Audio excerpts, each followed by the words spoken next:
오늘 우리 교사 연신 예배 드리면서 우리 하나님 앞에 드려진 교사라는 제목으로 함께 말씀을 나누겠습니다. 특별히 우리 어제 오늘 이제 참 날씨 더운 가운데서도 우리 초등부 여름 성경학교를 했는데요. 또 수고하신 우리 교육자 그리고 우리 선생님들께 감사드리고 고생 많으셨습니다.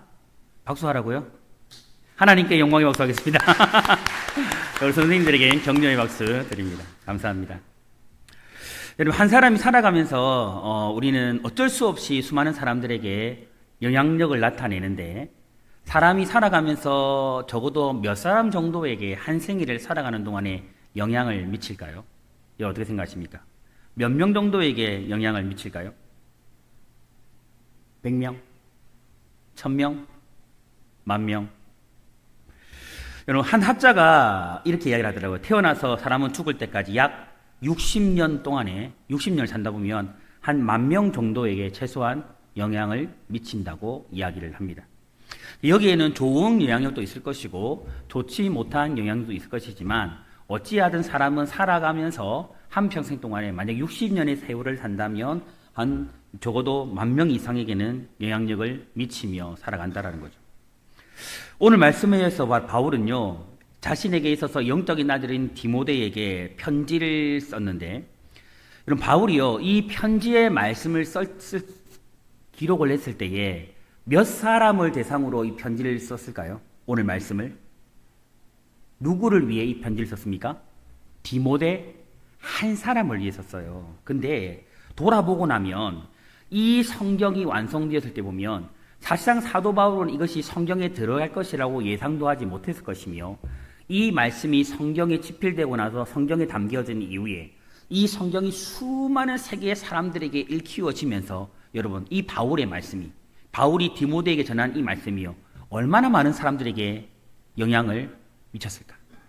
상상을 하기도 어렵겠죠? 수백, 수막, 수만, 수억, 그 이상의 사람들에게 이 편지는요, 영향을 미치게 되었다는 것을 알 수 있습니다. 이렇게 보면요, 우리는 한 명이 결코 한 명이 아니라는 것을 좀 기억할 필요가 있습니다.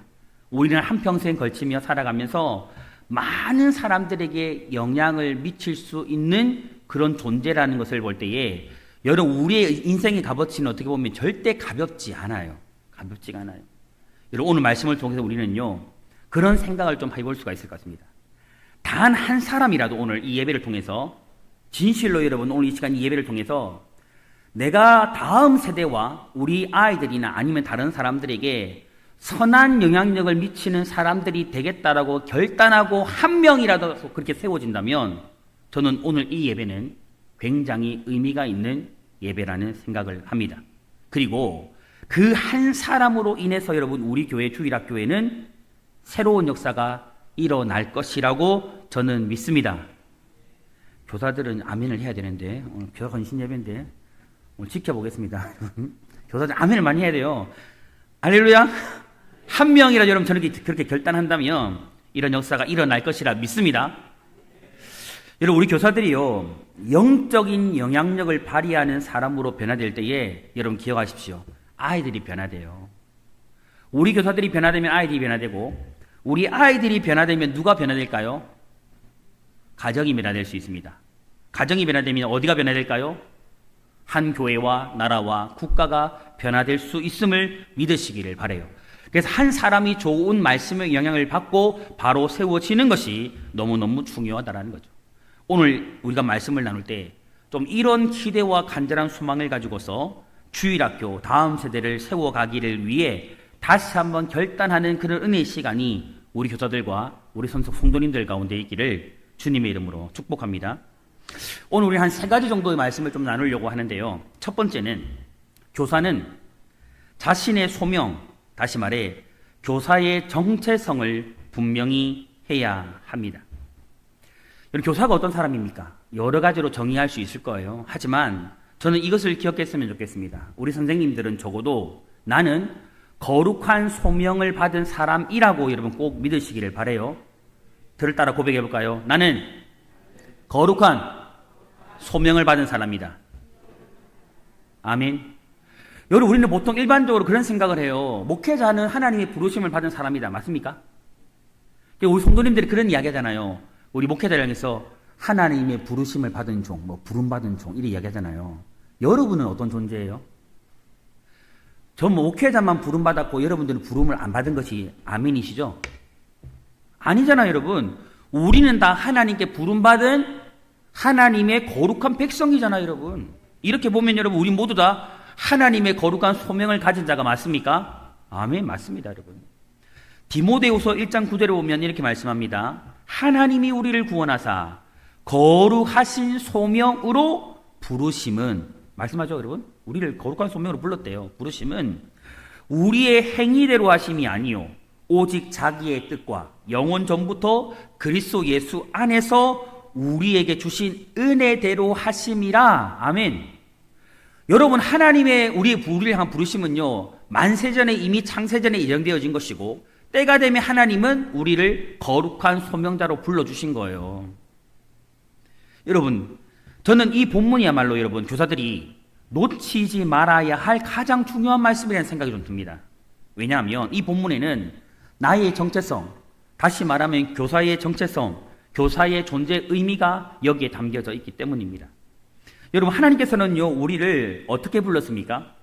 영원 전부터 계신 그리스도 안에서 우리에게 주신 은혜로 우리를 부르셨어요. 여러분, 여기서 은혜로 불렀다라는 말이 무슨 말이냐면 무가치한 나를 귀하게 사용하기 위해서 불러주셨다라는 것을 이야기해 주고 있는 겁니다. 이 무의미한 나의 삶이요, 의미 있게 만들어주고 가치 없었던 나의 삶들을 가치 있는 최고의 삶으로 바꾸어 주셨다라는 것을 이야기해 주고 있는 거예요. 그래서 여러분, 저는 여기서 우리 성도님들이 꼭 인식했으면 좋겠어요. 여러분의 가치는 무가치입니까? 아니라는 거예요, 여러분. 꼭 인식하세요, 여러분. 우리는 굉장히 가치가 있는 존재임을, 우리가 말씀 서두에 서로 인사했듯이 여러분은 정말 소중하고 존귀한 존재라는 것을 늘 믿고 살아가시기를 바랍니다. 여러분, 전에는요, 우리가 나의 욕심과 욕망을 따라서 헛된 삶들을 살았다면 이제는 아니에요, 여러분. 우리는 그런 존재가 아니에요. 이제는 하나님께서 나를 하나님 나라의 거룩한 일꾼으로 사용하시기 위해 불렀고 또 그렇게 사용하고 계신다라는 겁니다. 디모데전서 1장 12절과 13절에 보면요, 바울이 이런 고백을 합니다. 나를 능하게 하신 그리스도 예수 우리 주께 내가 감사함은 나를 충성되이 여겨 내게 직분을 맡기심이니 내가 전에는 비방자요 박해자요 폭행자였으나 도리어 긍휼을 입은 것은 내가 믿지 아니할 때에 알지 못하고 행하였습니다. 여러분, 바울의 이 고백이 무엇일까요? 자신이 전에는 예수를 비방하고 예수 믿는 자를 비방하고 박해하는 사람이었대요. 폭행하는 자였대요. 그러나 지금은 달라졌다고 말하잖아요. 하나님의 긍휼하심을 통해 가지고 하나님의 사도가 되었고 복음을 증거하는 사역자가 되었음을 증언하고 있는 겁니다. 여러분, 이뿐만이 아니에요, 여러분. 그 이후에 14절과 15절을 보면 사도 바울은요, 자신에게 주시는 하나님의 은혜가 넘치도록 풍성했다라는 고백을 합니다. 또 더 나아가서 바울은요, 어떤 고백까지 하냐면 예수님이 우리를 구원하시기 위해서 이 땅에 성육신 하셨는데 그 성육신 하심은 다른 사람을 위함이 아니고 전적으로 죄인 중에 죄인이요 괴수 중에 괴수인 자신을 위함이라고, 자신만을 위함이라고 그렇게까지 이야기를 해요. 이런 교사가 누구일까요? 교사. 하나님의 은혜로 복음의 사역자가 된 사람이에요. 하나님 앞에서 그 무엇으로도 형용할 수 없는 은혜를 풍성하게 입은 자가 누구냐? 바로 교사예요. 저는 우리 선생님들이 이런 인식이 있었으면 좋겠습니다. 내가 복음의 사도로 부름을 받았습니다. 정말 하나님이 이 직분과 사명을 감당하도록 하기 위해서 나에게 풍성한 은혜를 이미 입혀주셨습니다 라고 믿을 수 있기를 바랍니다. 근래에 들어와서 제가 다음 세대를 이야기할 때마다 매번 반복해서 이야기하지만 주일학교 학생들이 계속적으로 감소하고 줄어들잖아요. 계속해서 주일학교의 위기론을 계속 거론하고 있습니다. 지금의 주일학교의 숫자가 줄어든 데에는 많은 이유가 있어요. 근본적인 이유들을 들 수 있죠. 대표적인 이유는 현대에는 아이들을 많이 낳지 않는 이유가 대표적이에요. 요즘에 한 집에 보통 아이들이 몇 명이 있습니까? 요즘에 결혼하면 아이를 몇 명 낳아요? 보통 평균적으로 많이 낳아야 2명, 평균 1명. 어떤 집에는 자녀 대신에 애완동물을 자녀 삼아 유모차에 싣고 다니는 경우가 이제는 허다해요. 저도 이렇게 공원이나 이렇게 나가보면, 나들이 한번 나가보면 유모차에 막 이렇게 다니거든요. 와, 이거 귀여워 보면 강아지. 와, 이게 그러니까 아이 요즘에는 여러분 진짜 가보세요. 이렇게 백화점이나 쇼핑몰이나 센터에 가면 진짜 이 유모차의 아이보다 멍멍이가 더 많아요, 여러분. 진짜 현실이에요. 그만큼 아이를 낳지 않는 거예요. 그런데 예전에 여러분 우리 권사님 장로님들 저 젊으실 때는 어땠어요? 보통 평균적으로 6명, 8명, 뭐 10명, 12명, 한 팀, 축구팀을 꾸려가지고 축구를 운영할 만큼 그랬는데, 맞죠? 그때는 그래서 주일학교가 창궐을 했는데 지금은 그렇지 못하는 거죠.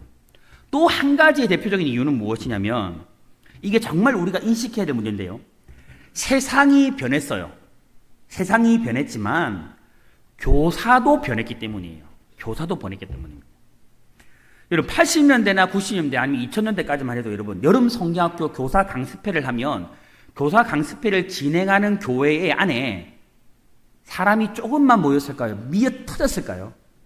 진짜 미어 터졌어요. 빨리 등록하지 않으면 교사 강습회를 갈 수 없었습니다. 그 정도였습니다. 3박 4일 진행하면 그 자체가 그냥 은혜의 도가니였거든요. 그 전에도 가보면 예전에는 여러분 교회라는 좋은 시설이 만들어지지 않았을 때에는 3박 4일 4박 5일 교사 강습회를 하면 보따리 짐 다 싸가지고 바깥에서 불 피워가지고 밥 해먹으면서 그렇게 막 춤추고 율동 배우고 막 즐겁게 찬양하고 이렇게 가가지고 애들과 함께 즐겁게 성장하고 했거든요. 근데 지금은 어때요? 지금은 이런 광경을 찾아보기가 어렵습니다. 여러분 그때 당시에는 여러분 한 번에 여름 성경학교를 하기 위해서 이 교사 강습에 참여하기 위해서 어떤 분들까지 섰냐면 직장도 포기했어요. 진짜 그런 분들이 있었습니다, 여러분. 그리고 그때 농사를 많이 지었는데 농사 일도 멈추고 그냥 교사 강습에 참여를 하고 여름 성경학교 한 시즌에 아이들의 말씀으로 세우고자 완전히 올인했어요. 그런 선생님들이 많았거든요. 그런데 요즘은 어떠할까 하는 거죠. 교사 강습에 가도요 사람들이 없습니다. 교사들이 헐빈합니다, 여러분. 성경학교에 대한 기대 없을 뿐더러 굳이 성경학교를 해야 하는 이유도 발견하지 못하는 교회도 허다해요. 왜 굳이 그거 해야 돼? 할 필요가 있나? 그리고 요즘의 교회를 보면 여러분 주일학교의 위기라고 이야기는 굉장히 많이 해요. 교회학교 전문가들, 미래학자들, 목회자들, 성도들도 교회학교의 위기다라고 정말 말은 해요. 주일학교와 다음 세대의 성장과 부흥을 위해서 그런데 투자하는 교회는 얼마나 되느냐 하는 거죠. 또한 성경학교나 수련회를 할 때면 관심을 가져주는 정말 깊은 관심을 쏟아주는 장년 세대가 얼마나 되느냐 하는 거죠, 여러분. 여러분 이런 현상은요 20년 가까이 저는 다음 세대 사역을 해왔거든요. 그래 해왔던 사람으로서 여러분 제가 직접 눈으로 보고 경험했던 사실이에요. 이런 현장을 직접 경험했어요, 여러분. 정말 수많은 사람들이 다음 세대를 이야기해요. 부흥해야 된다고 이야기해요. 다음 세대 세워야 된다고 이야기해요. 주일학교를 세워야 된다고 이야기해요. 근데 헌신과 투자는 약해요, 여러분. 열정을 쏟지 않아요, 여러분. 이게 우리 현실이에요, 여러분. 이게 진짜 가슴 아픈 일이라는 거죠. 저는요 이 주일학교 위기론을 정말 믿고 싶지 않은 사람 중에 한 사람입니다. 이 시대가 아무리 주일학교 위기라고 말해도 저는 믿고 싶지 않은 사람 중에 한 사람이에요. 저는 그런 사람이에요, 여러분.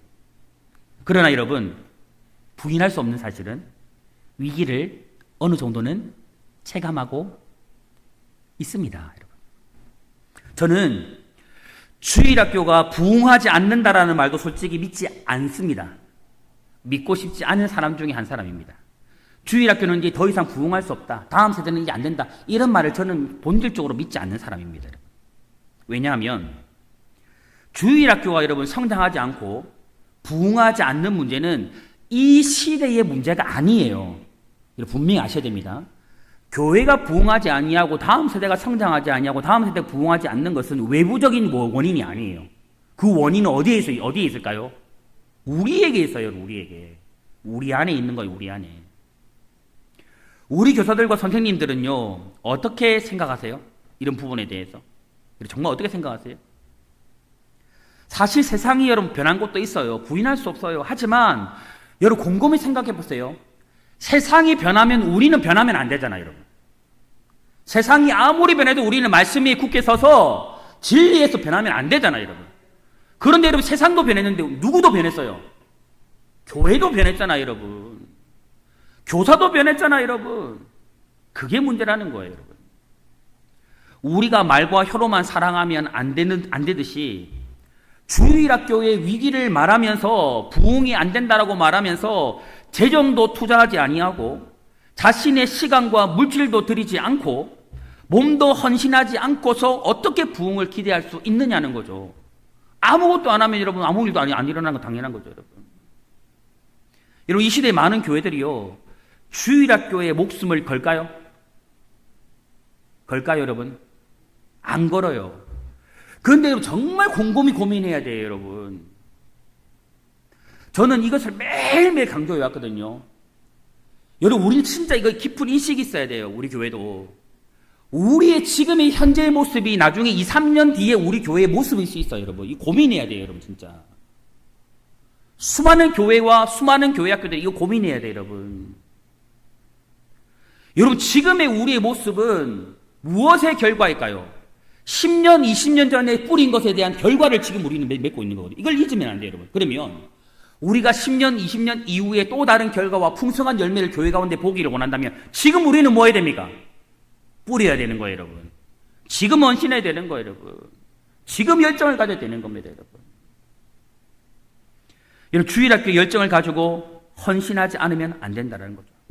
여러분 지금 주일학교의 모습이요, 교회의 미래의 모습이고 한국 교회의 모습이라는 것을 여러분 우리는 분명히 깊이 인식을 해야 합니다. 사랑하는 동력자된 우리 교사 여러분, 우리 선생님들이요, 하나님께서 나를 교사로 부르셨다라는 것을 저는 분명하게 믿을 수 있기를 바랍니다. 이럴 때 성도님들은 아멘 안 해도 우리 선생님들은 하셔야 돼요. 믿으시기를 바라요, 여러분. 하나님 앞에 교사로서의 그 부르심을 저는 여러분들이 회복하기를 바랍니다. 정말 회복하기를 바라요. 정말 잃어버리지 마시기를 바라요. 여러분 정말 여러분 안에 이 주일학교를 지금 섬기며 혹여나 내 마음속에 지금 다음 세대와 우리 아이들 주일학교를 대한 열정과 열심이 조금 식어져 있다면 다시 회복할 수 있기를 저는 축복합니다. 회복할 수 있기를 바랍니다. 회복할 수 있기를 바랍니다. 다시 한번 여러분 잃어버린 교사의 사명을 여러분 회복하기를 축복합니다. 여러분을 교사로 부른 것은요 목사가 아니에요. 여러분 꼭 기억하세요. 여러분을 교사로 임명한 것 목사인 것 같죠? 아니에요, 여러분. 교회인 것 같죠? 아니에요. 누가 여러분을 교사로 불렀고 누가 여러분을 교사로 세우셨을까요? 하나님이시라는 것을 잊지 마시기를 바랍니다.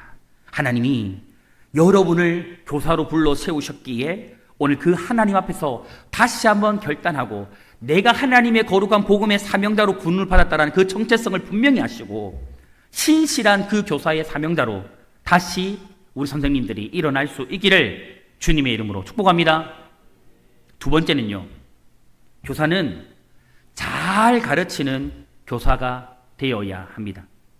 여러분 교사는요 가르치는 자이기 때문에 가르치기를 잘해야 돼요.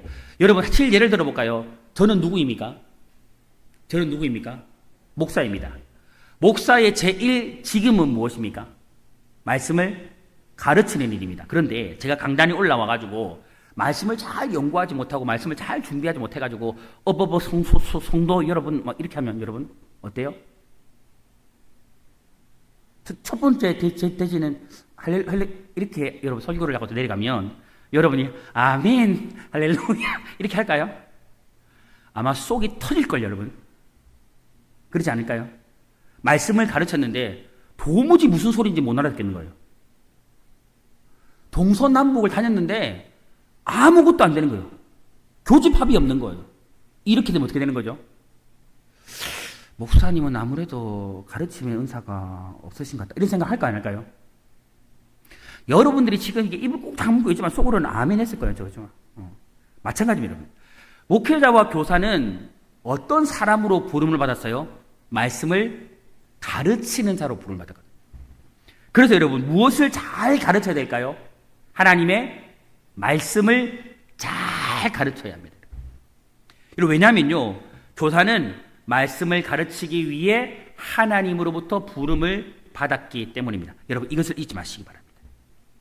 여러분, 말콤 글래드웰이라는 사람이 있어요. 이 책이 굉장히 유명한데 한 번쯤은 여러분 교사들이 읽었으면 좋겠습니다. 아웃라이더. 이 책을 보면요, 세계에서 가장 최고의 사람들 나와요. 최고에서 가장 유명한 사람들, 아주 뛰어난 사람들. 이 사람들은 1만 시간의 사람들이었다고 이야기해요. 어떤 시간의 사람들요? 1만 시간의 사람들. 이게 무슨 말이냐면, 즉 다시 말해서 한 분야에서, 자기가 하고 있는 한 분야에서 최고의 실력을 갖춘 사람들은요, 그 분야에서 최소한 1만 시간을 투자한 사람이라고 이야기하고 있는 거예요. 어떤 시간? 1만 시간. 요 1만 시간은 여러분 어떤 시간이냐면 하루에 3시간씩 10년을 투자한 시간이에요. 여러분도 마찬가지입니다. 여러분이 하고 있는 일의 전문가가 되기를 원하면 하루에 3시간씩 10년만 투자하십시오.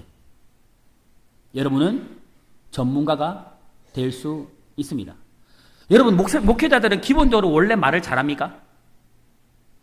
어때요? 목사님들이 원래 말을 다 보통 잘하세요? 못하죠? 잘하는 분도 있고 못하는 자도 있어요.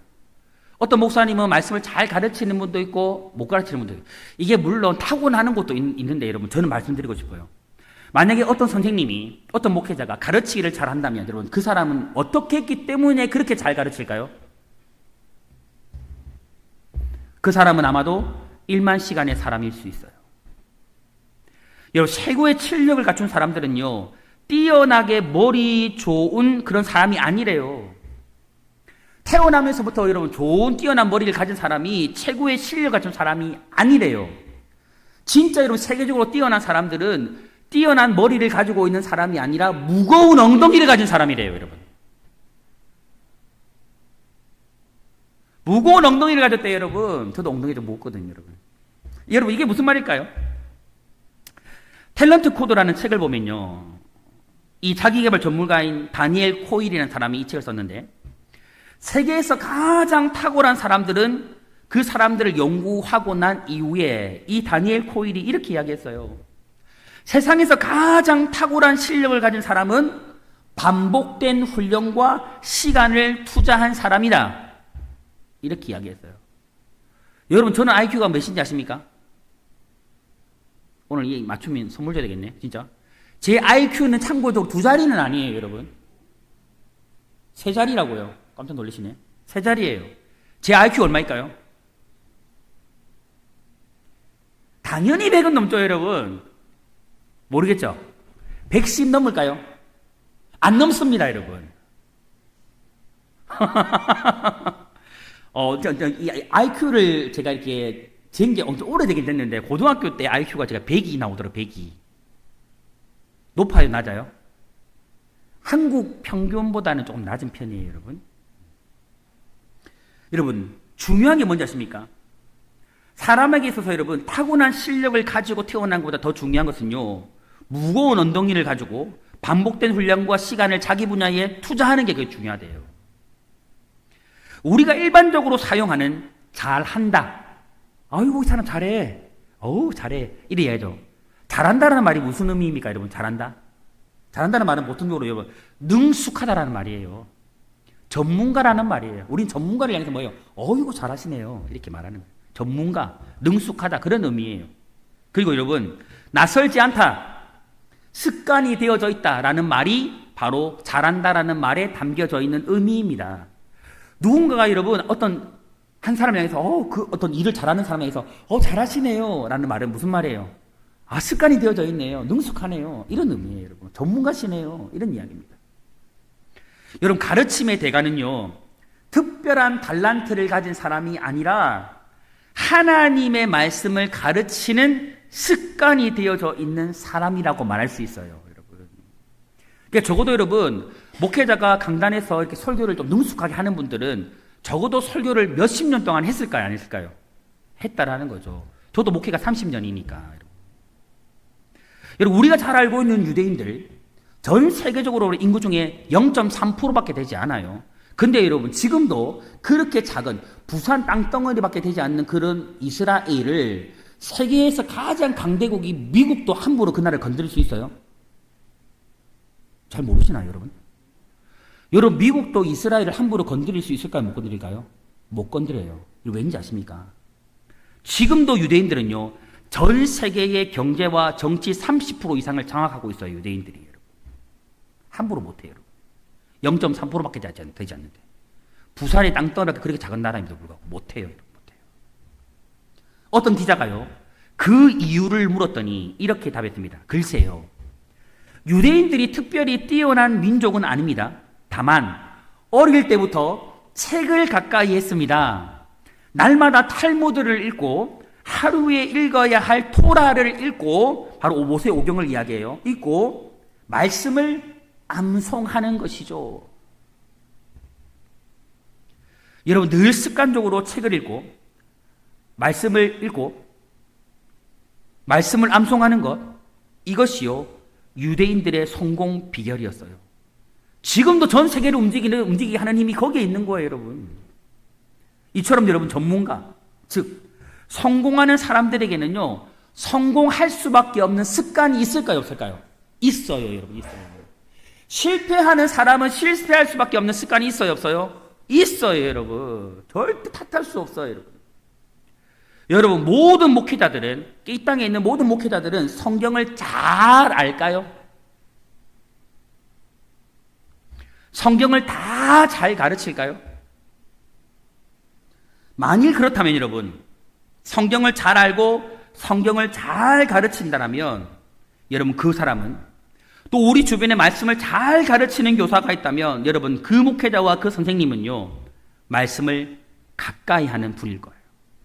말씀을 늘 연구하는 분일 거예요. 정말 누구도 들 수 없는 엉덩이를 가지고 있는 분일 거예요.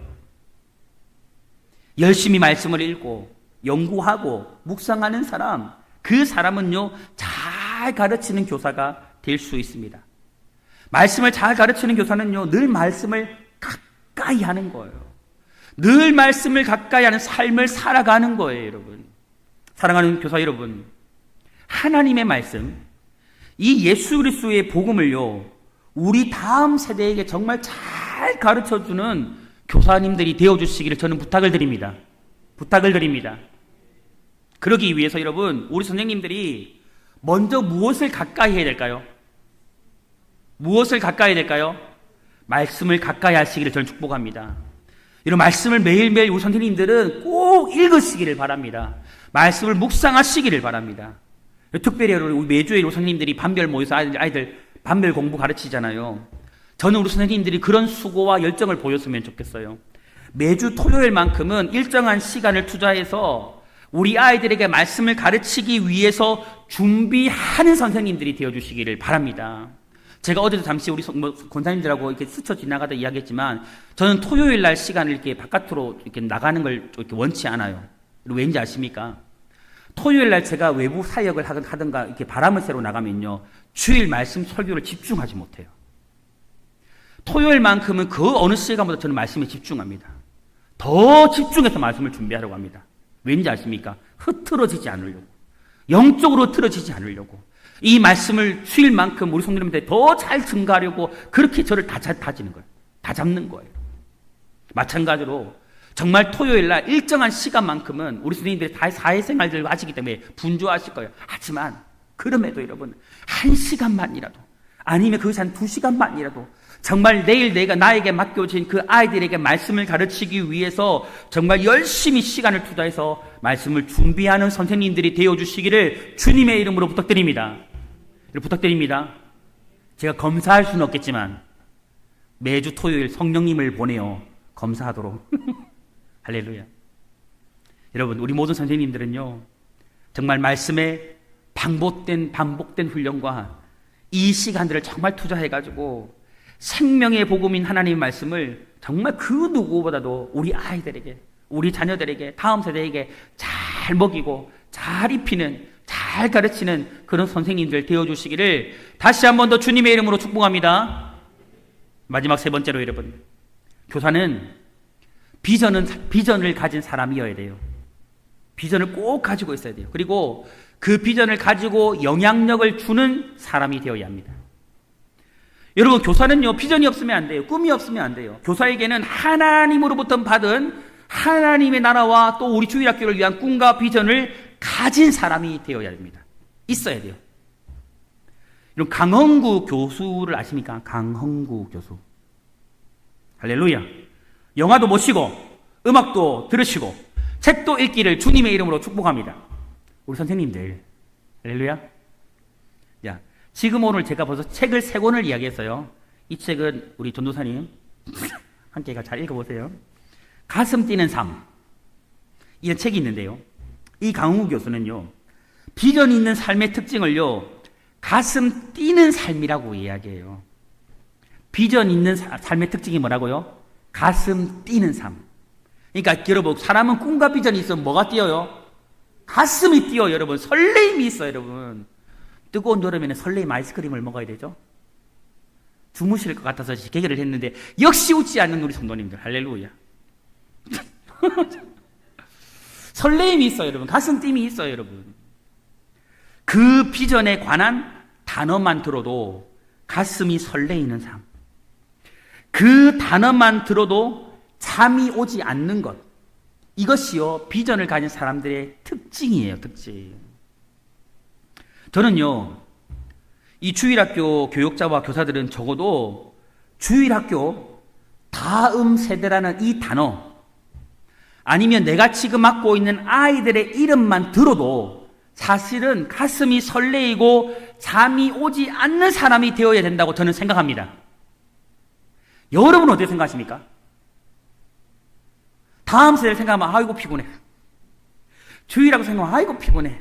우리 아이들 생각하면 밑에서 막 정신이 하나도 없는데 막 아이고 내일 또 주일 가가지고 애들 어떻게 보나, 이런 생각이 들 수 있지만 저는 그것보다는 정말 우리 주일학교를 생각하고 그럼에도 불구하고 다음 세대를 생각하고 우리 아이들을 생각하면 가슴 뛰는 설레임이 정말 우리 선생님들 가운데 있기를 소망합니다.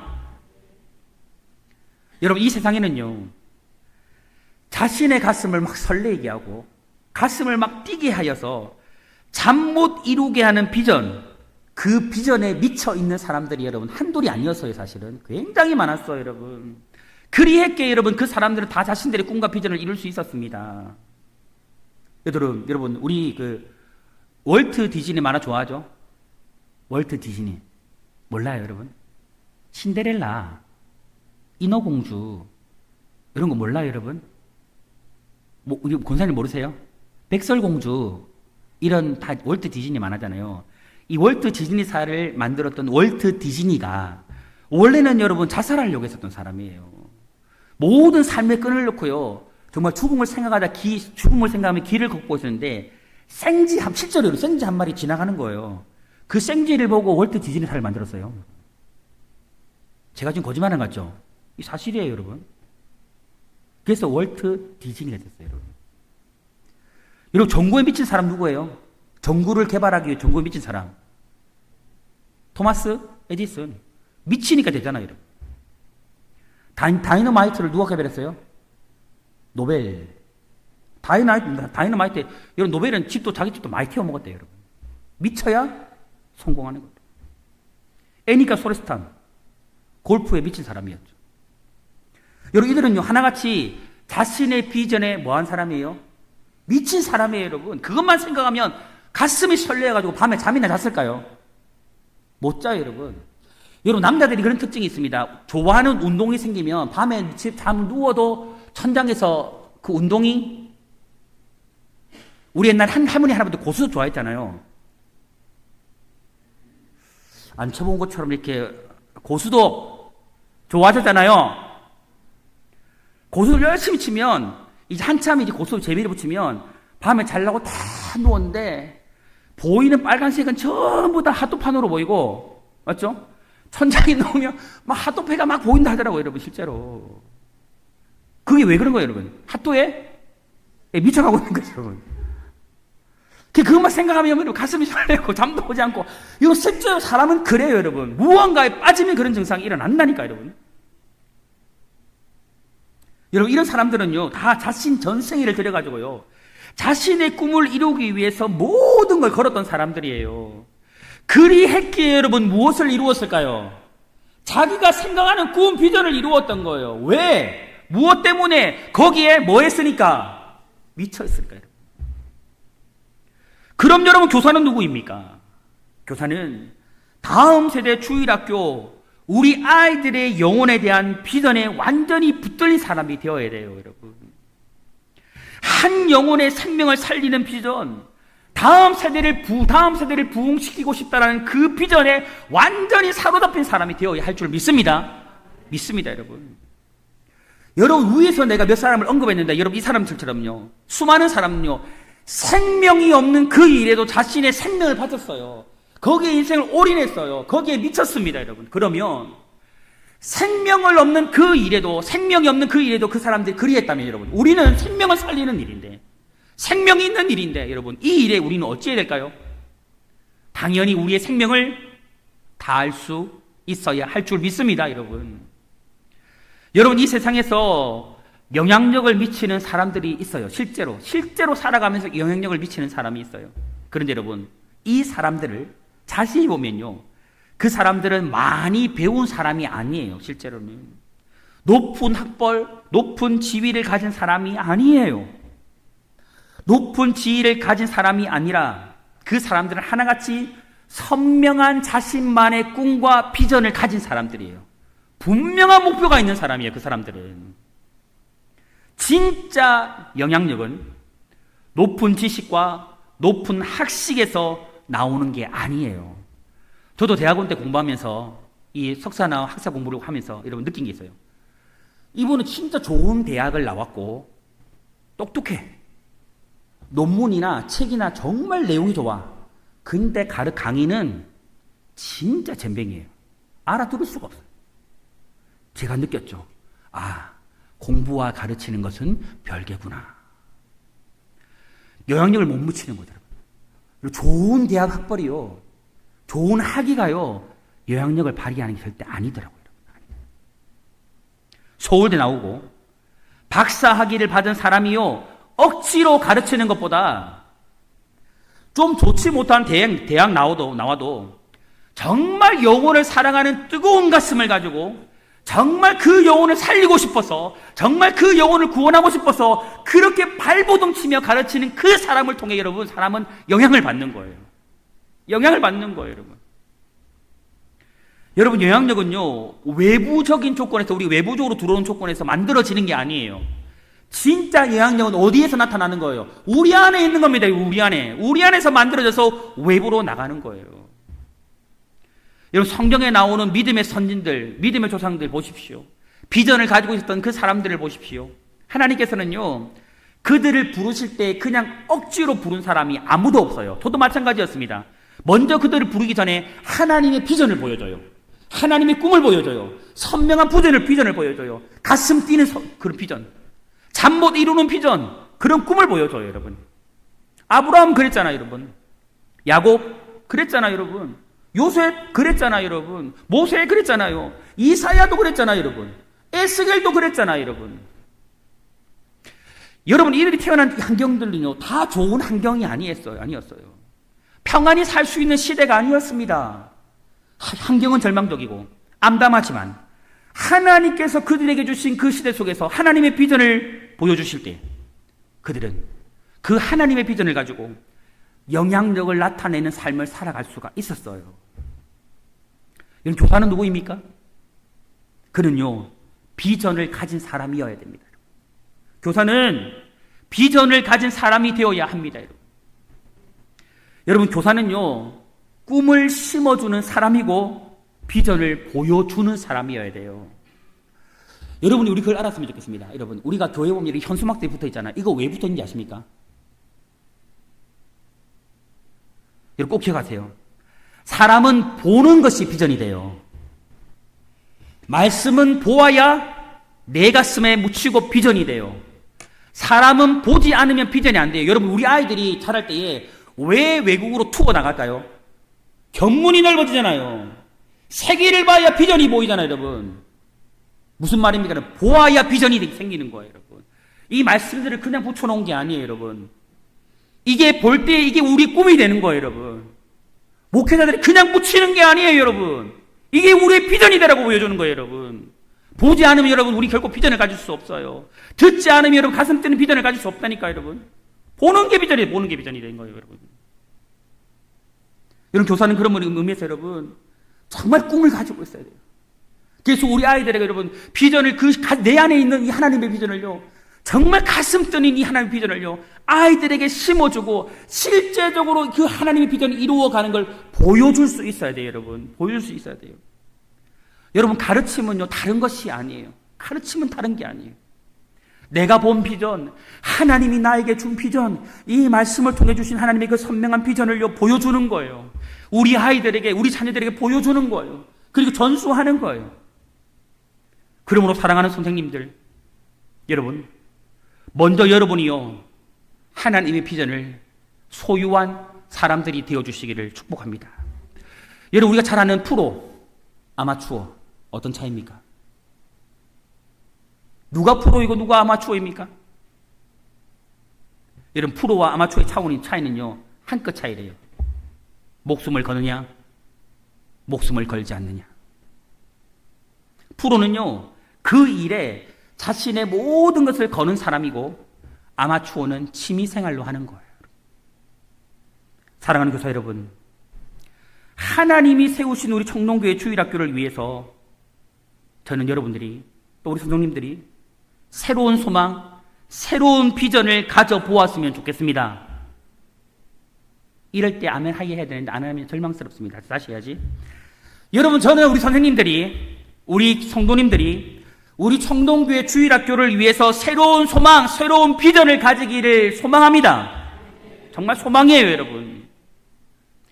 우리 주일학교 안에 하나님이 행하시는 놀라운 부흥의 역사를 정말 꿈꾸고 그런 비전을 정말 가지기를 원합니다. 가지기를 원해요, 여러분. 저는 지금도 우리 주일학교나 다음 세대를 향해서 이런 꿈을 꾸고 사모해요. 저는 실제로 여러분 사모합니다. 어떤 꿈을 꾸고 어떤 꿈을 사모하느냐. 저는 우리 아이들이 진짜 이 예배 시간에 즐겁게 하나님으로 인해서 춤추고 노래하고 하나님 찬양하면서 마음과 귀를 열고 말씀을 듣고 그 말씀에 사로잡혀 깊이 있는 하나님의 은혜를 경험하기를 원해요. 저는 아이들이 모여서 기도할 때에 성령의 충만한 은혜를 아이들이 이 은혜에 사로잡혀서 눈물로 기도하는 그런 날을 저는 꿈꿉니다. 지금도 꿈꿉니다, 여러분. 저는 옛날 말로 정말 하나님의 은혜에 그 불같은 성령의 역사에 아이들이 정말 사로잡혀가지고 그냥 뒤집어지는 그런 역사가 저는 일어나기를 원해요. 저는 꿈꿉니다, 여러분.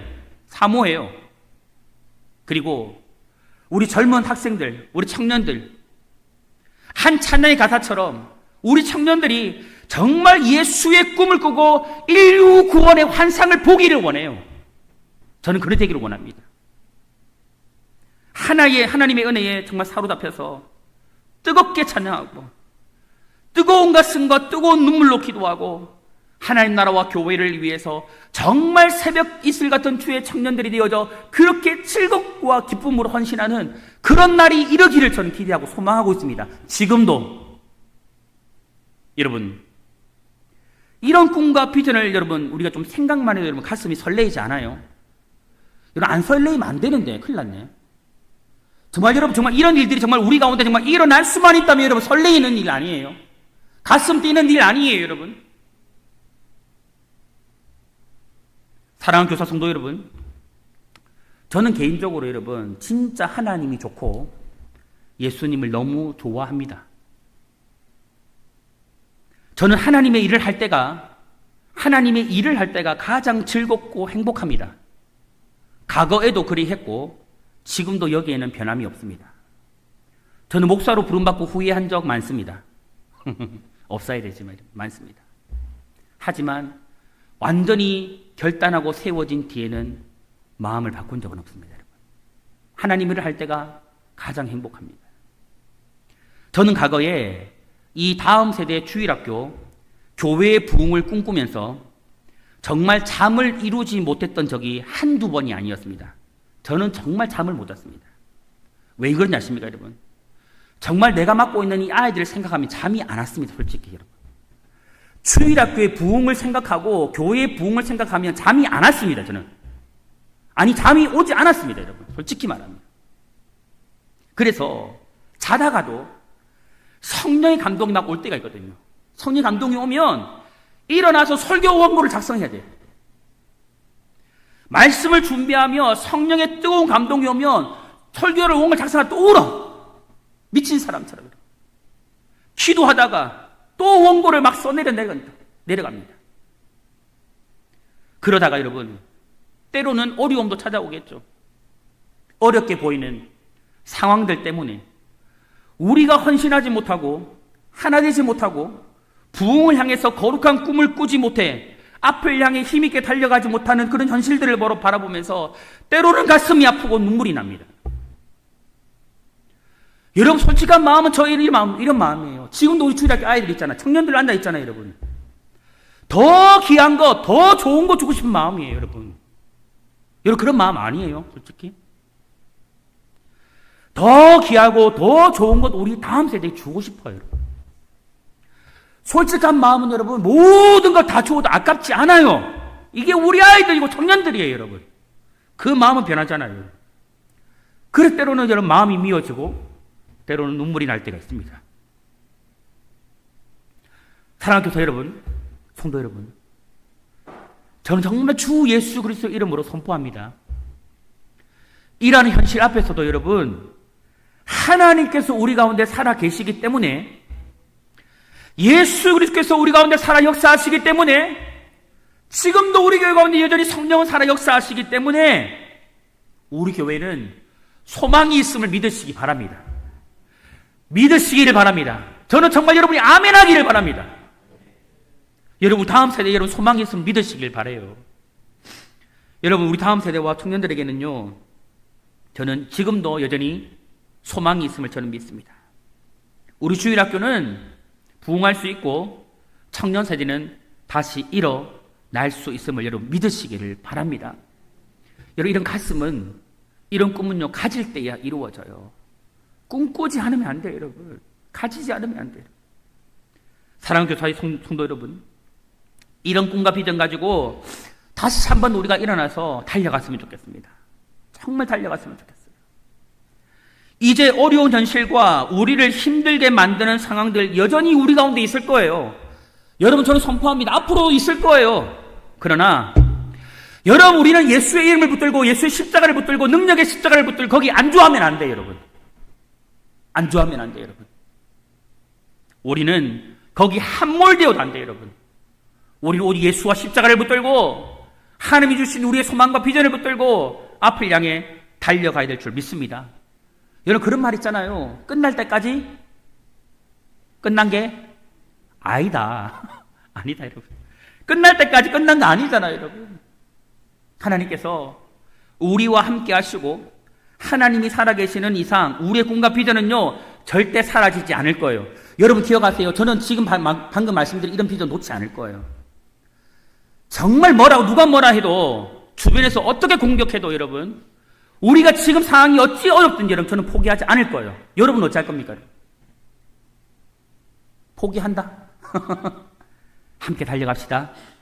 함께 달려갑시다. 함께 달려갑시다. 우리 모든 교사 선생님들과 우리 성도들이요, 다시 정말 가슴 뛰는 다음 세대, 우리로 하여금 잠 못 이루게 만들 수 있는 주일학교, 성장과 부흥을 꿈꾸며 함께 그 비전 가지고 달려가기를 주님의 이름으로 축복합니다. 우리 PPT 좀 보여줘 보실래요? 말씀을 정리하면서 제가 동기부여 차원에서 사진을 조금 보여드리려고 하는데요.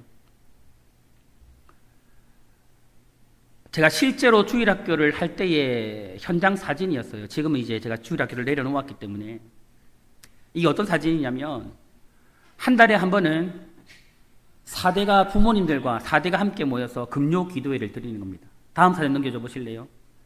아이들이 금요 기도회를 다 참석합니다, 여러분. 참석해서 좀 강인하게 훈련시키고자 앞자리로 애들 다 불러내요. 저 아이들이 지금 양반 펴고 앉아 있는 것 같죠? 들어오고 1시간 넘게 무릎 꿇고 있습니다. 무릎 꿇고 기도하며 찬양하는 시간을 실제로 저렇게 몇 년간 사역을 했습니다. 넘겨줘 보실래요? 저 사진은 뭐냐면 여름 때 부모님들과 함께 유치부, 유년부, 초등부, 중등부, 고등부가 연합해서 여름 캠프를 갔던 겁니다.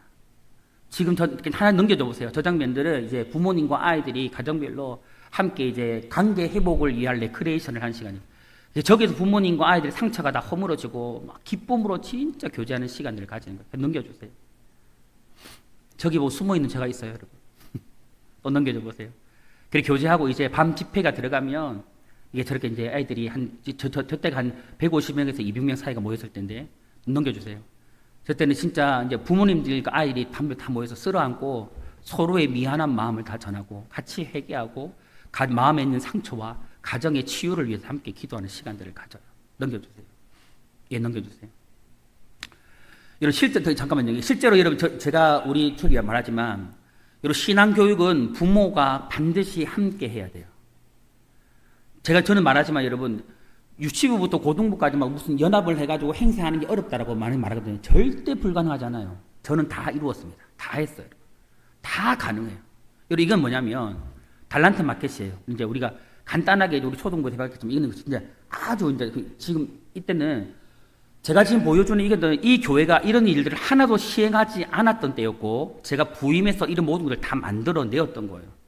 여기도 이 교회가 처음에 이제 달란트 잔치를 하는 거죠. 부서에서 달란트 잔치를 했는데 이게 제가 원래 처음에 이 교회를 갈 때 초등부 담당 교육자로 갔는데 이 행사가 전 교회 행사로 바뀌었습니다. 부모님들과 함께한 교육을 하다 보니까 이때 하다 보니까 다른 부서에서 너무 마음이 부러워가지고 내버려 둘 수 없다 해서 제가 그때 당시에 또 교육 디렉터였기 때문에 전 부서를 다 통합해서 넘겨주세요. 그래서 바깥에서 부스를 4-5개의 부스를 설치해서 아이디 달란트를 가지고 부모님들도 달란트를 나누어주고 저기서 먹거리, 뭐 학용품, 그 다음에 뭐 가정용품 등등 놀거리 뭐 해가지고 저렇게 하나의 진짜 교회 축제를 만들어 버렸습니다. 실제로. 저희 가능해요, 여러분.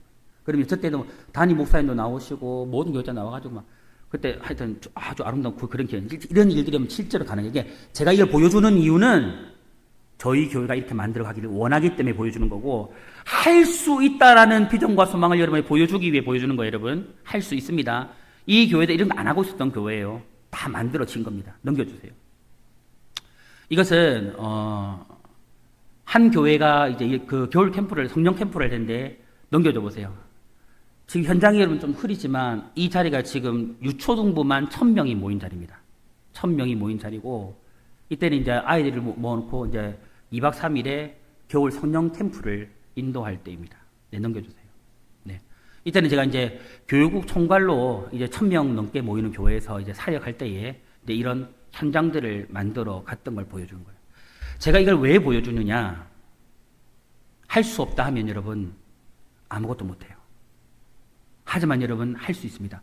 참고적으로 이 교회가 뭐 우리 원로는 은퇴 장로님 알고 계시지만 당진에서 교회가 논두렁길을 타고 2-3km를 들어가야 있는 교회예요.